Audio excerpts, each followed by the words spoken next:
maternidad del CERNAMEC, que en la región está ejecutando la Gobernación de Magallanes, quien patrocina este espacio.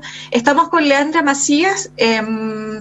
Ella es integrante de la red de apoyo contra las violencias de acá de Punta Arenas, y Natasha Yarzún, del Centro de Atención a Víctimas de Delitos. Quedamos a medias con la conversación, Lea, porque estaba justo entrando, pero de lleno, a hablar de la cultura de la violación. Es un tema que se ha hablado tan poco, al menos acá en los medios regionales. Hay que, de todas maneras, que resaltar cuando sí se hace. La revista FEM hace un par de semanas sacó un muy buen artículo que luego se replicó en una editorial en la Prensa Austral, donde decía, en todos los años en que llevamos la Prensa Austral, nunca se ha hecho una editorial sobre cultura de la violación. Lo cual es muy impresionante y a la vez como que nos da esperanza de que esto ya tiene que dejar de ser un tema tabú. Lea, no sé si puedes comentarnos de qué se trata, si puedes explicarle a quienes nos escuchan en las casas de qué se trata este término. Bueno, es un término que es medio viejito, al menos tiene unos 50 años, por ahí dicen por lo bajo. Cultura. ¿Qué es la cultura? La cultura es ese conjunto de normas, de leyes que organizan el mundo y organizan nuestra vida. Entonces hay cultura de muchas cosas. No sé, como para ejemplificarlo, ¿qué podríamos decir de Magallanes? La cultura chilota, por ejemplo. Mi mamá el otro día dijo que estábamos casi vegetarianas y habíamos comido curanto 2 días seguidos. Hay cultura de muchas cosas y hay cultura de la violencia. Hay formas de relacionarnos entre las personas que pone a las personas en posiciones desiguales, generalmente a las mujeres, a las disidencias sexuales, a las niñas, a las personas adultas mayores, en una posición de desigualdad, o sea, una persona que tiene menos poder que otra persona que sí lo ostenta y que caricaturizadamente es un hombre blanco, un hombre adinerado, y digo caricaturizado porque también hay hombres oprimidos evidentemente por el patriarcado. Sin embargo, existe una historicidad de la violencia y del ejercicio de la violencia, y que la continuidad es de los hombres hacia las mujeres. En este sentido, la cultura de la violencia tiene un montón como de formas y de estratos, desde cosas muy pequeñas, como, yo no sé si se acuerdan, cuando estábamos en la época del colegio y había una frase muy horrorosa y que decían esto de puntear. Yo no sé si se acuerdan de esa época. ¡Qué horrible! Sí, por supuesto. Un chico se te acercaba y rozaba su miembro a una chica. Y eso era motivo de risa, ¿no es cierto? Porque sí. Nadie decía que había un límite, había una geografía de mi cuerpo que decía que nadie puede tocar mi cuerpo si yo no quiero tocar. Entonces estaba dando un ejemplo antiguo, porque hay muchísimos ejemplos, pero que están en el orden de todo. Están en el orden de la cultura, están las telenovelas, no sé si se acuerdan, pero en mucha de la producción cultural de Televisa, de Caracol, siempre había violencia sexual, de todas las formas, y que está intrínsecamente relacionada con la violencia física. Entonces podríamos dar un montón de ejemplos sobre la cultura de la violación, como hace unos meses estaba presenciando una discusión y alguien le dice a otra persona, ojalá te violen, como insulto, y después le dice, pero era broma, como cuando vio la reacción de la colectividad, dijo, era broma. Y entonces cuando la gente expuso sus argumentos, la gente que expuso sus argumentos fue tratada de grave. No sé si a ustedes les ha pasado en la cena familiar cuando alguien dice algo muy grosero relacionado a esto y te dicen, ya, pero no seas grave, a esta gente, hay gente a la que no se le puede decir nada, y entonces hay cosas muy normales y que son muy pequeñas de la cultura de la violación y que, por ejemplo, están determinadas por la diferencia de salario. Hay mujeres que no tienen acceso a salario o que tienen acceso a salarios remotos, y que va a hacer que esta mujer que participa marginalmente del mercado laboral no pueda participar probablemente de la vida política de este país, ni tampoco pueda vivir una vida libre de violencia, porque no va a poder salir de su casa porque no tiene dinero. Entonces así hay un montón de cosas, desde cosas pequeñas como la publicidad sexista, los titulares feos, hasta, por ejemplo, todo lo que pasa en la calle. No sé si se acuerdan, pero antes era muy popular encontrar exhibicionistas en Punta Arenas, y le decían exhibicionistas, pero en realidad eran acosadores sexuales. No sé si se acuerdan, hace 2 años atrás, en el Darwin, hubo como un mes, hubo mucha conmoción entre los padres y los apoderados porque andaba un tipo mostrando sus órganos genitales a las niñas cuando salían del colegio. Fue hace como 2 años. Y esto va en aumento, ¿no es cierto? Que va hasta forzar a alguien, tener a alguien sexo, o incluso llegar hasta los asesinatos. Todo eso corresponde a la cultura de la violación y se ha presentado desde muchas formas. A mí me parece que uno de los ejemplos más interesantes del último tiempo o contemporáneamente que han puesto en evidencia la cultura de la violación es las protestas de las feministas universitarias hace 2 años atrás, donde pusieron de manifiesto que para pasar un examen muchos de los profesores le pedían una cita, les hacían citas a solas en su oficina. Sigue estando muy normalizado que los profesores tengan relaciones sexoafectivas con sus estudiantes sin reconocer que esa persona se encuentra en una relación desigual de poder, o sea, que es como que si yo te voy a poner las notas y tú eres mi pareja, claramente estás en una situación desigual e incómoda. Entonces hay muchísimos ejemplos de esto, de la cultura de la violación, y creo que el que más siempre me toca o me llega, y que como ahora este año no hemos salido a la calle, ya no lo hemos vuelto a escuchar, pero se acuerdan cada vez que nos vamos de una fiesta y te subes al taxi y tus amigas te dicen que te vaya bien, avisa cuando llegues. Eso es la cultura de la violación, que cada vez que me voy a mi casa de noche sola en un taxi me da miedo no llegar sana y salvo a mi casa. Tanta información. Natacha, yo quería preguntarte también a ti, bueno, a propósito de las cifras que estábamos revisando sobre las causas que hay de delitos de violación, delitos sexuales en general. La tasa, por alguna razón, en Natales está, pero mucho más allá del promedio nacional. Y también, lamentablemente, cuando estaba revisando las cifras de víctimas, muchas son niñas, muchas son, y sabemos esto, que cuando sucede, normalmente es alguien conocido, normalmente es un familiar, normalmente no puede decir nada, están amenazadas, tienen vergüenza. Lamentablemente, más encima hay la ley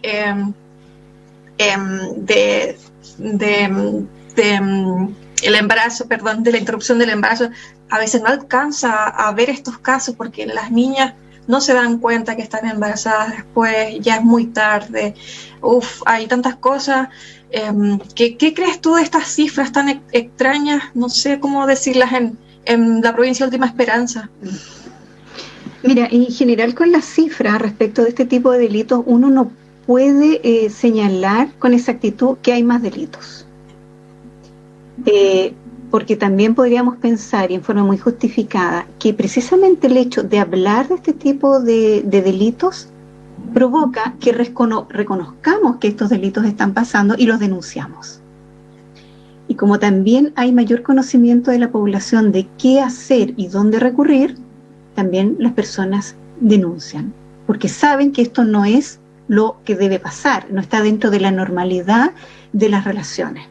Entonces yo no podría decir en este momento que hay un aumento.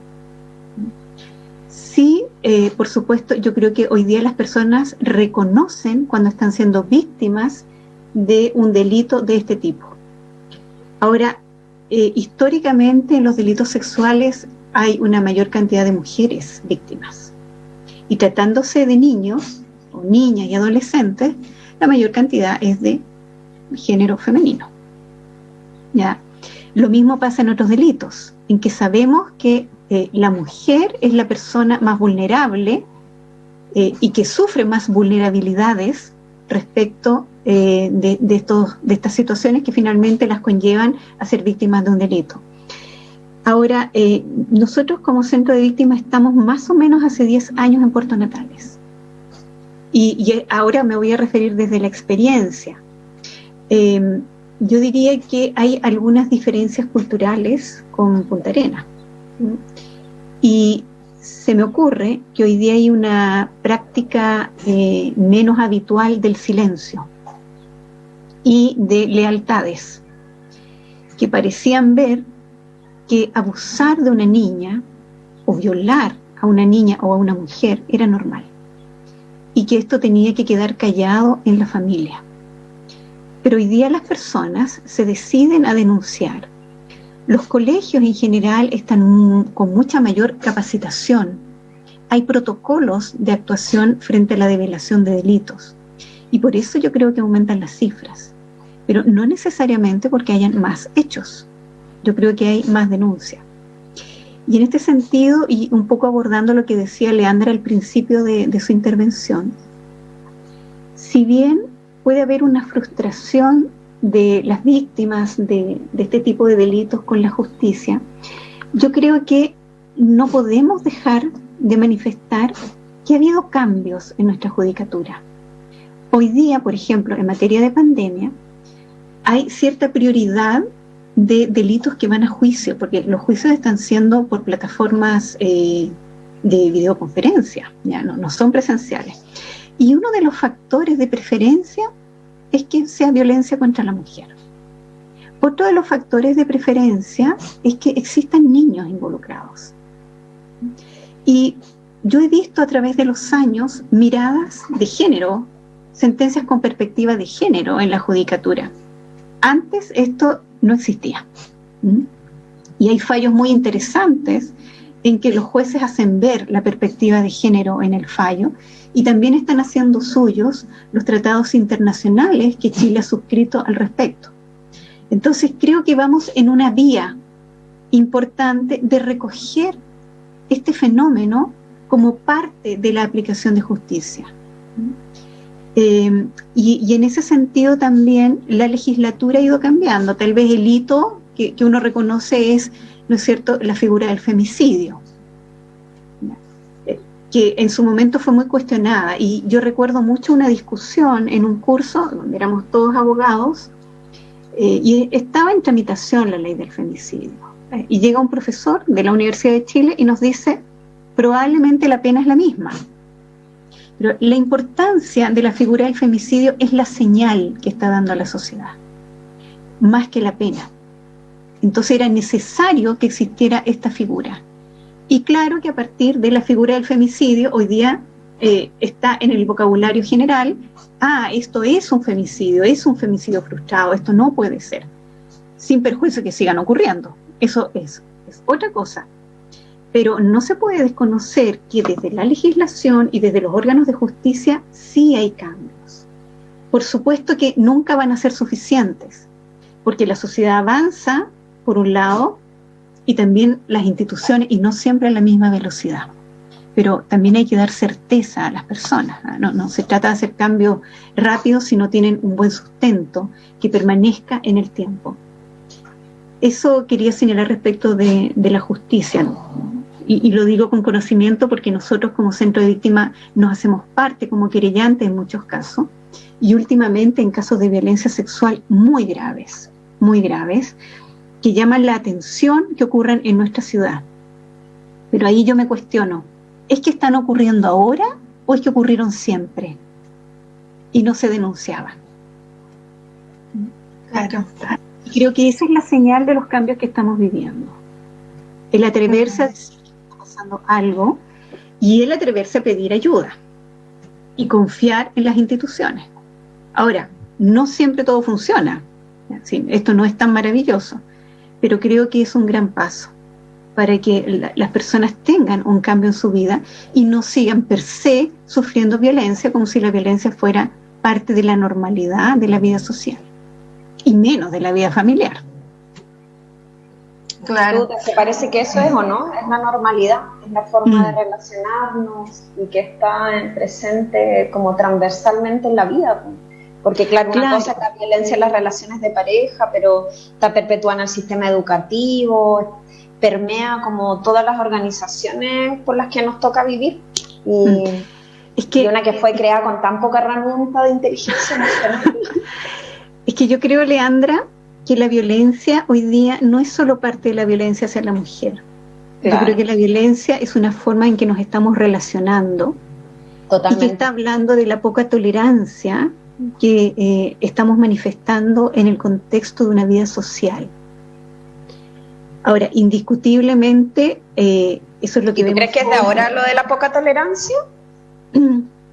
Es que tolerancia también es resistir al otro. No significa necesariamente entender al otro, sino resistir y tal vez constreñir mi opinión o mi actuar. Pero indiscutiblemente, más allá de que hay un trato violento entre las personas, y eso tú lo ves cuando vas al supermercado, cuando te gritan en la calle, porque vas lento en el auto, porque te demoran en estacionarte, etcétera. Indiscutiblemente la violencia contra la mujer se arrastra hace muchos años, pero no existía para la sociedad. No hablábamos de esto, porque si tú tenías pareja era parte de el trato que esa pareja te daba, coartando todas tus libertades, todas, y entre ellas la libertad sexual, porque se entendía que era parte del matrimonio. Y hoy día la mujer entiende que no es así, que tiene que ver con su libertad a decidir respecto de su vida sexual, de su maternidad y de su vida en general. Y que cuando eso es vulnerado, podemos estar en presencia de un delito y que hay que denunciarlo. Ahora, el atreverse ya es otro cuento, ¿no es cierto? Ahí es donde hay que hacer un gran trabajo de atreverse a decir las cosas. Porque cuando tú te atreves, no solo cuando denuncias, cuando te atreves a decir que esto no corresponde, estás rompiendo este círculo que nunca se acaba de ser violentada en tus derechos. Justamente lo que estabas hablando, quería preguntarle a Leandra, está cambiando de a poco el paradigma de que el matrimonio no es un contrato sexual. Es un contrato consensual. Claro. Consexual. No, consensual. Ya vamos a explicar por qué es sexual. Claro, te dejo la palabra, Lea. ¿Quieres que hablemos de ese contrato? Podemos hablar un poquito, nos quedan poquitos minutos, pero dale. Está interesante el tema. Hay una feminista que nos gusta mucho y que hemos andado leyendo en los últimos años que se llama Carol Paterman, jurista, entre otras, y habla sobre esta obligación del contrato que ella llama sexual, porque es un contrato entre dos personas sexualizadas donde cada una de las partes ofrece algo al servicio de este contrato, de esta institución. ¿Qué pasa con las nuevas formas del contrato? Yo ahí soy más pesimista, Isolina. Yo creo que esa es una institución que debería ser abolida, básicamente. Claro, ¿cuál es el asunto?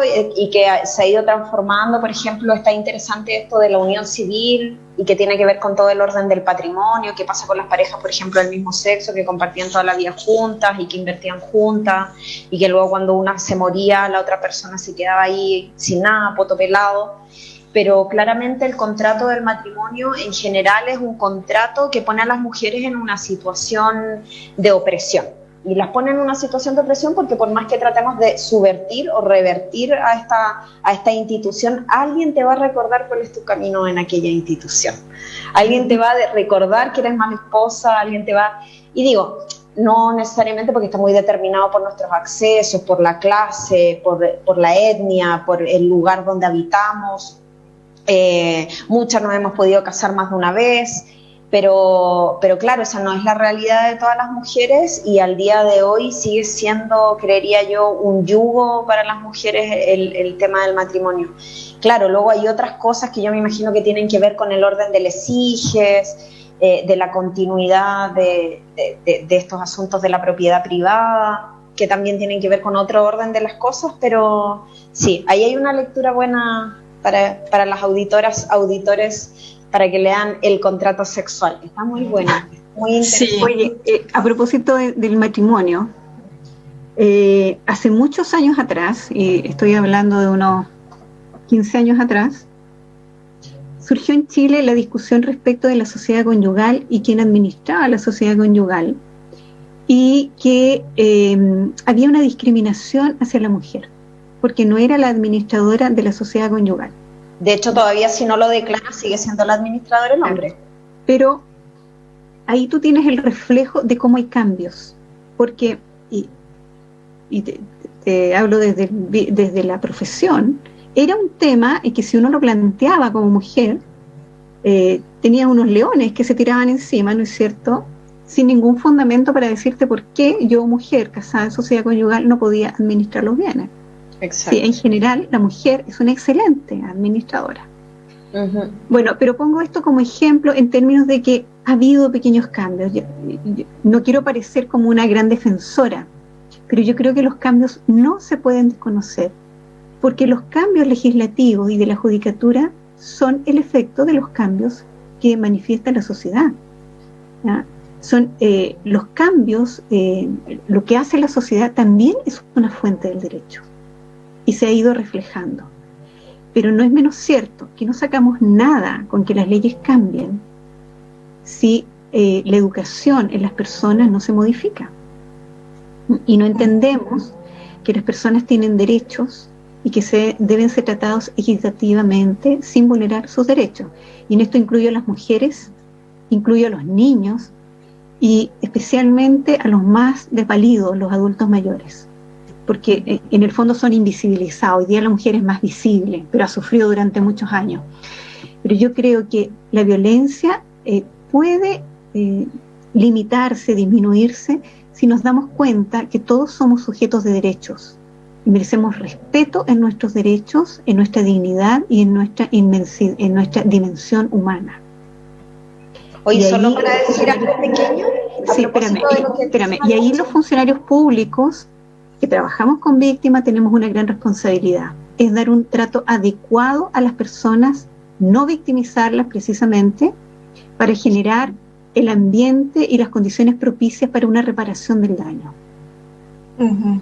Nos queda un minuto para despedirnos. Yo les iba a pedir que nos den sus datos, porque sabemos, por supuesto, que pese a la pandemia sigue funcionando el CAP, y la red de acompañamiento nació a partir de todas estas contingencias, pero ya nos queda un minuto, así que no sé si quieren decir unas últimas palabras. Les agradezco muchísimo que hayan estado en este día tan importante, y que seguimos en la lucha por erradicar las violencias desde todos los espacios. Bueno, yo me despido solo como diciéndole a las compañeros que nos están escuchando que es el 2020, que hay que perderle el miedo a la palabra feminismo. Hay muchas compañeros activando los territorios que están haciendo pega feminista. Cuando Natacha dice que no solo las mujeres son sobrevivientes de violencia, es verdad, porque hay muchísima gente oprimida por este sistema patriarcal y que está muy fundamentado en el sistema económico, político, que ahora está pues en un momento bien interesante, porque justo estamos en este momento de repensarnos, de soñar, de imaginar cómo nos imaginamos este nuevo Chile. Y entonces ahí le hago una invitación también a las compañeras ahora, que está por comenzar la concentración, que es a ver si me ayudas. Espérenme, me dan un segundito. La dirección es en Manantiales 01868. Esto es en el sector del mall y vamos a partir en la casa de Elizabeth Mella, mujer que fue asesinada a comienzo de año. Su casa fue quemada y su familia sigue esperando por una respuesta. Sus familiares no van a dormir ni van a descansar en paz, ni el movimiento feminista local, hasta que la persona responsable sea enjuiciada por la justicia, y nosotras estaremos y estamos vigilantes al caso. Así es que quienes quieran salir a la calle, bienvenidas, porque va a ser un momento interesante. Guardamos permisos, así que salgan con su permiso, por favor. Bueno, les agradezco mucho, Leandra, Natacha, disculpen, pero ya se nos acabó el tiempo, así que ya nos encontraremos en una próxima oportunidad. Solina, solo decirle a las personas que el Centro de Apoyo a Víctimas sigue trabajando, no hemos parado de trabajar, mantenemos atención telefónica y por medios tecnológicos, y nos pueden ubicar en el teléfono 9044-4653 o a través de nuestra página web o de las instituciones públicas que pueden contactarlos con nosotros. Perfecto. Muchas gracias. Nos vemos ya el próximo miércoles. Chao. Muchas gracias. Que estén muy bien. En Polar Comunicaciones hemos presentado el programa Mujer, Sexualidad y Maternidad del